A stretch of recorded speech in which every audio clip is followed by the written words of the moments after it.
Hey, good morning, everybody. Thank you so much for tuning in for another one from LearnBiz The Podcast. I am Sandy B, and so happy to be here with the lovely Lisa K. Crawford. How are you today, Lisa? I'm doing great, Sandy. Thank you very much for that warm introduction. And I am happy to be here as well. And we're going to do another great show. So Sandy's going to line us up with some of the topics that we have this morning. It's called our Black News Mix, Entrepreneur Mix.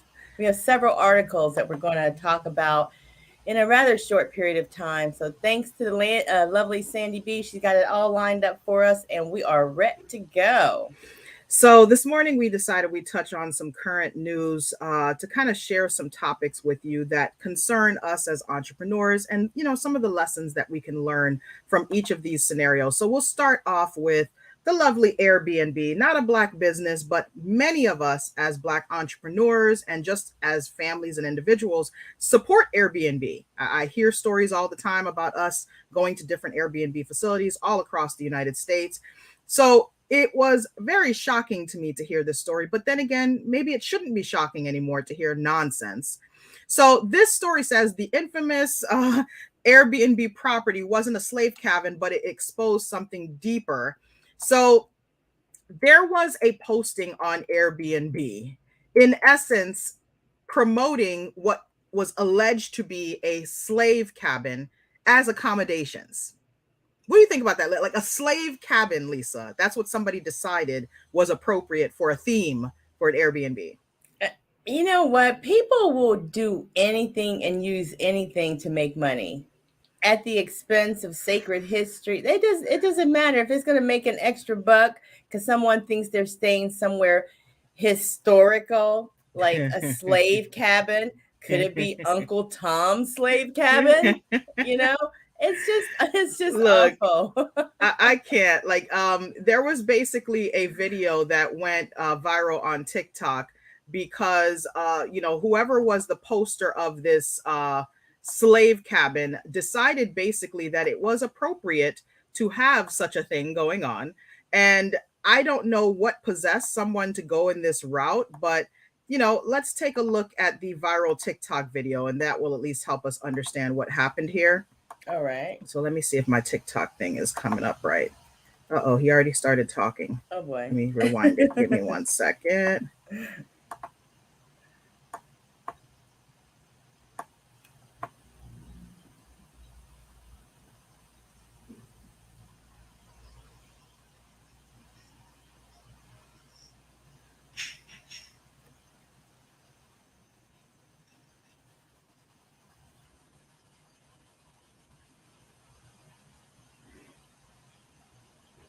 Now, is this the actual guy who... So this is somebody that's commenting on this post on Airbnb because, this issue went viral. And somehow I think, I don't know if this is the video that went viral, but somebody went viral with this posting about the slave cabin. And this guy is basically highlighting, look, I'm not delusional. Like that's what the posting says. Very interesting.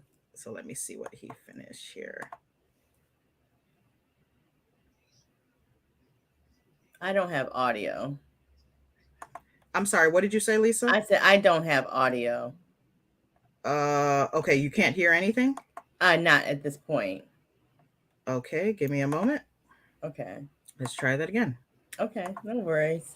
We're live. So sometimes there are technical difficulties, as you guys know, out here in this YouTube universe. So we'll try it again.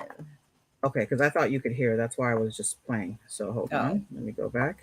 This is not okay in the least. Can you hear now? Now I can hear it, yes. Right. I know there's going to be somebody that says, oh, you're looking for controversy where it doesn't exist. No, this is an 1830s slave cabin that is up on Airbnb as a bed and breakfast. How do I know that this is slave quarters other than just using my eyes and looking at it? Well, they say it in the listing. This particular structure, the Panther Burn Cabin, is an 1830s slave cabin from the Panther Burn Plantation. How is this okay in somebody's mind to to rent this out, a place where human beings were kept as slaves. Rent this out as a bed and breakfast. Here it is. That's it right there. The slave quarters next to the big house. It's in Greenville, Mississippi. That's the host, Brad, the super host. But what really kills me is reviews. Memorable. Highly recommend watching the sunset. We stayed in the sharecropper cabin and ate in the main house. Enjoyed everything about our stay. The cottage, the history, the tour, the breakfast. All was great. We stayed in the cabin and it was historic but elegant. A slave cabin is elegant. What a delightful place to step into history, Southern hospitality, and stay a night or two. Cool spot, way better than a hotel. Maybe you're thinking, okay, maybe this will give people insight on how enslaved people had to live, their living conditions. No, not at all. Clawfoot tub, running water, tile, nice lighting fixtures. Like, if you're going to say slave cabin, where the slave cabin? I'm at a, let me let him finish. Water, towels, dresser. The history of slavery in this country is constantly denied, and now it's being mocked by being turned into a luxurious vacation spot.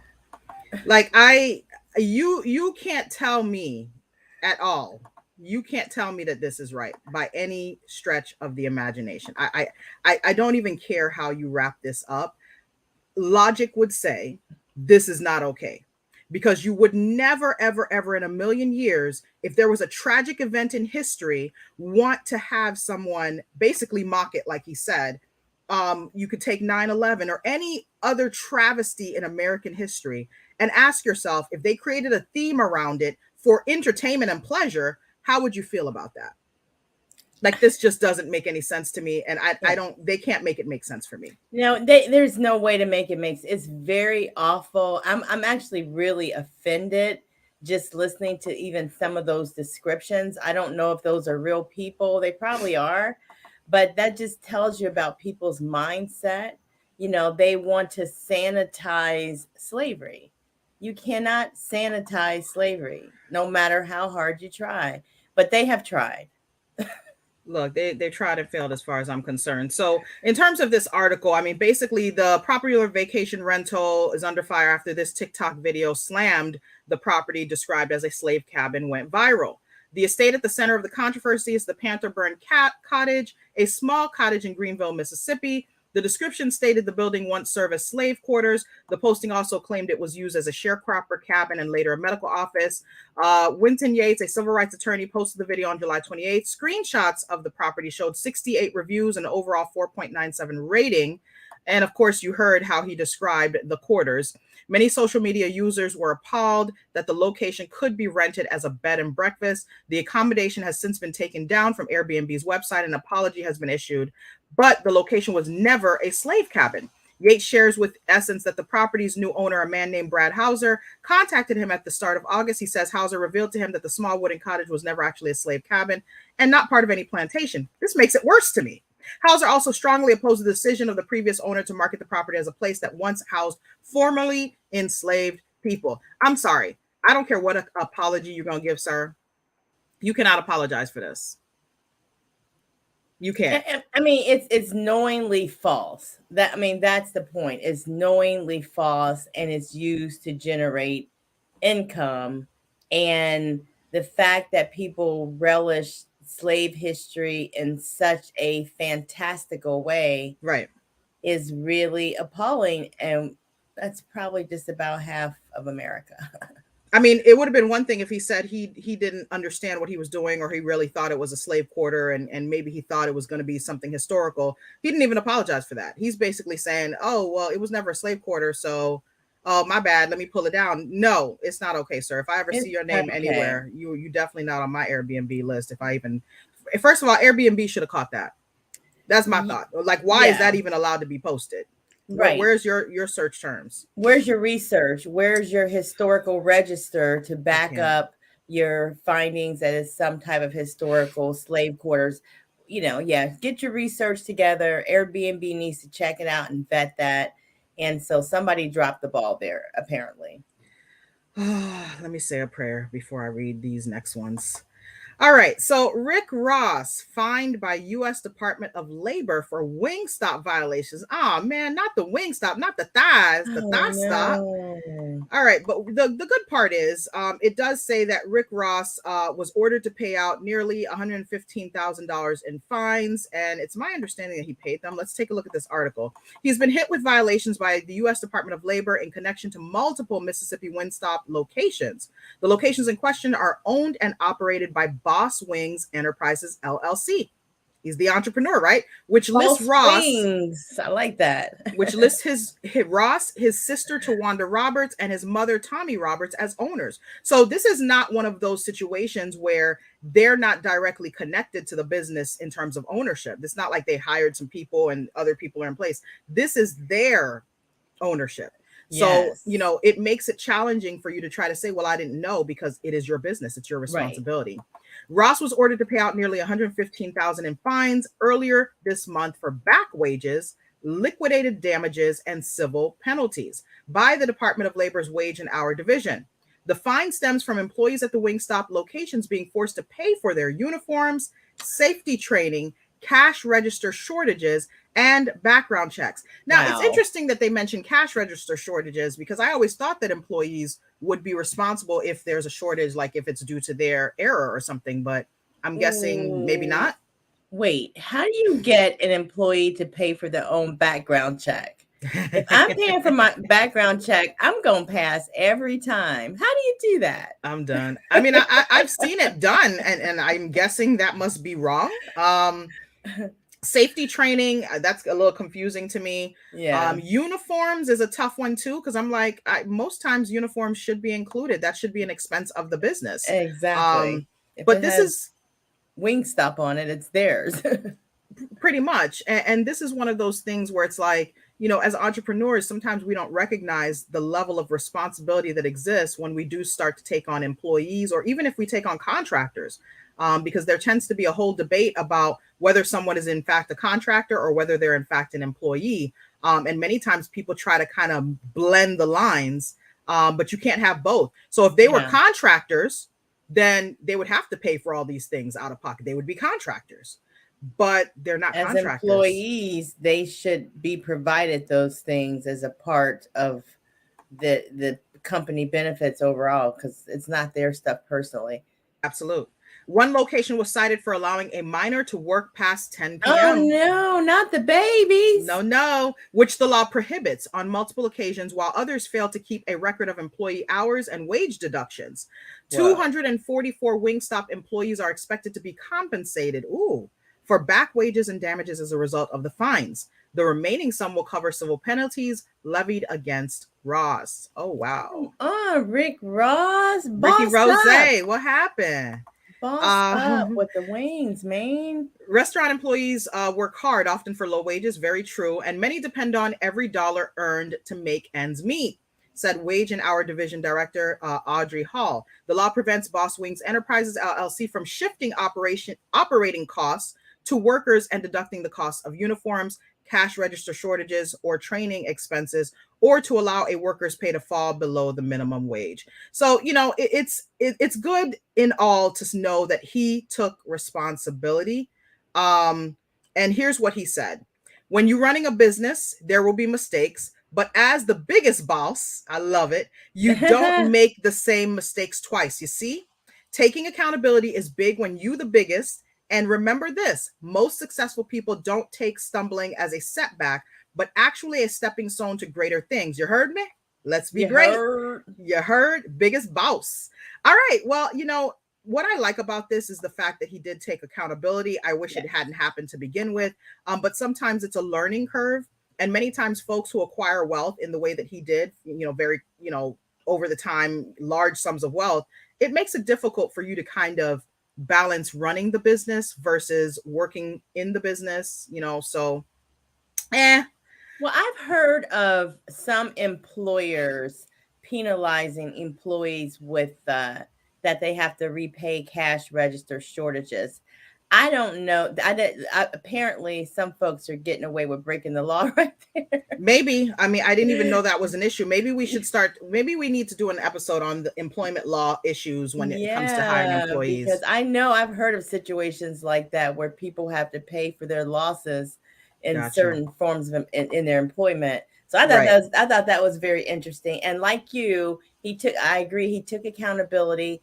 But almost 250 employees. Way to go, Rick Ross and Yeah. Boss Wings LLC. Very Yeah. proud of you on that part. The Absolutely. only thing I would say is that there are organizations out there that will take care of your payroll, that will take care of the taxes for your employees, Yeah. that will vet everybody, make sure that they are legally able to work, that they're not Yeah. minors. And then you can always get a manager. I hope there would be someone that would supervise employees to make sure that the babies Yeah. aren't working at 10 o'clock, 11 o'clock at night. All right, last one. We only got about a minute left, so let's talk a little bit about Byron Allen. If you don't know who Byron Allen is, I encourage you to do a Shame little on bit you. of do a little bit of research. I didn't understand who Byron was until I started learning about his history in the industry. So Byron Allen buys Black News Channel out of bankruptcy for $11 million. So if nothing tells you anything right now, Byron Allen got bread. He's And got some money, and he's been a long time comedian for years, going way back. I've been watching some of his 1971 sitcoms, the comics that were out back then. Those yeah. things are still running on TV at like 2, 3, 4 o'clock in the morning. Oh yeah. Oh yeah. So as Afrotech just told you, CEO Byron Allen and sole shareholder of the Entertainment Studios Network placed a bid worth $11 million. The move follows just months after the news outlet filed for bankruptcy. So Allen, struck by the news, believes the cable network was shortchanged. If you really want something to succeed and you don't want to find it in bankruptcy and they're pink slipping 300 Black journalists, yeah, there should have been some sub fees. Allen told CableFax, "This is the reason I sued the cable industry before for $40 million. You're going to pay anywhere from 1 to 2 for other cable networks, but 0 for the Black News Channel. Like, come on." So a statement from Allen, according to the press release. So stepping in, Allen submitted the bid by the deadline. And basically, there were no other qualified bids. So after a hearing on Tuesday, July 19th, held before Chief Judge Karen Spacey, it was approved for AMG's Networks division to obtain the Black News Channel's assets free and clear of all liens, claims, encumbrances, and interests. We're excited to have been selected to acquire Black News Channel, which has approximately 300 million linear and digital subscribers, said Allen in a statement, according to the press release. Allen Media Group will deliver a best-in-class network to serve the underserved African-American community and the advertisers who want to reach the extremely valuable audience. Also, we appreciate the opportunity to provide cable operators, satellite companies, telecos, digital platforms. I mean, they're going to be doing the whole nine. And if you're not familiar with the Black News Channel, I mean, they were literally a news channel dedicated to Black stories. They had all Black journalists. I mean, anything that you can think that was Black, they had on the Black News Channel. Yeah. So it's unfortunate that they had to go that route. But guess what? Somebody scooped in and they happen to be Black. So that's a really great thing. And I'm looking forward to hearing more about this Byron Allen story. Yeah, I got one quick issue with Byron, though. One quick issue. I read something this morning that I did not like reading about this purchase. Okay. And let me pull it up really quickly. There were some comments on one of the articles about his purchase. And one young lady says, yeah, he bought it. And then he sees no reason for a Black channel. So this won't be a Black channel anymore. So yeah, follow the link to read the full article. But then she gives an excerpt. This is from his article with NBC News. In a recent interview with CNN, Allen said that he wants the channel to be more inclusive and that he doesn't think there's a need for a Black news channel, but rather a good news channel. He added that the griot will be more focused on lifestyle, entertainment, news, and sports. So oh, wow. He talked about those 300 Black journalists losing their jobs, and then he's not bringing back that format. see, that's a little disappointing to me. Yeah, that's truly unfortunate. And I definitely, hope that there is something done with that. Shout out to Foxy Globetrotter. Great conversation this morning, ladies. Definitely issues as we as entrepreneurs have to think about. Absolutely. We thank you so much Thank for tuning you. in to us this Yes. morning. So that's really what we got, folks. We really have to do better with thinking about our role as entrepreneurs and educating ourselves so that we don't drop the ball and miss out on certain opportunities, in particular when we're put in a position to take advantage, but also being held accountable too for some of the things that we do. So if he's going to acquire the channel and not really actually use the channel for what it was intended, then it's kind of like, well, what was the purpose altogether? Well, I guess he has his own entrepreneurial motives or Yeah. ideas about what he wants to do. And since he has the bread, he who has the bread rules. Yeah. So there you go. But Sandy, one quick thing, there were 300 million viewers of the Black News Channel, and Yeah. they could not succeed. There weren't enough advertisers to keep them afloat to pay their bills. So that to me, that it just reeks of a bigger problem and issue. Yeah, I think there's a lot of layers to these types of issues, and part of it is sometimes lack of infrastructure to make sure that these things happen. So, I definitely think we need to do maybe a look at the Black News Channel and what happened in that story, talk a little bit more about Byron Allen, Yeah, and see what was going on with that situation, because it just doesn't seem right. it doesn't. All right, guys. Well, we thank you so much for tuning in for another one. You're here with LearnBiz, the podcast, always your source of Black entrepreneurship and many features and stories so that you can learn some lessons for your own business. Please don't hesitate to support us on Instagram at B is for Biz. And be sure to click the subscribe button, like this video, share this video, and definitely stay tuned for another one. We'll be back with you on Friday morning. Have a great one, guys. Have a good one.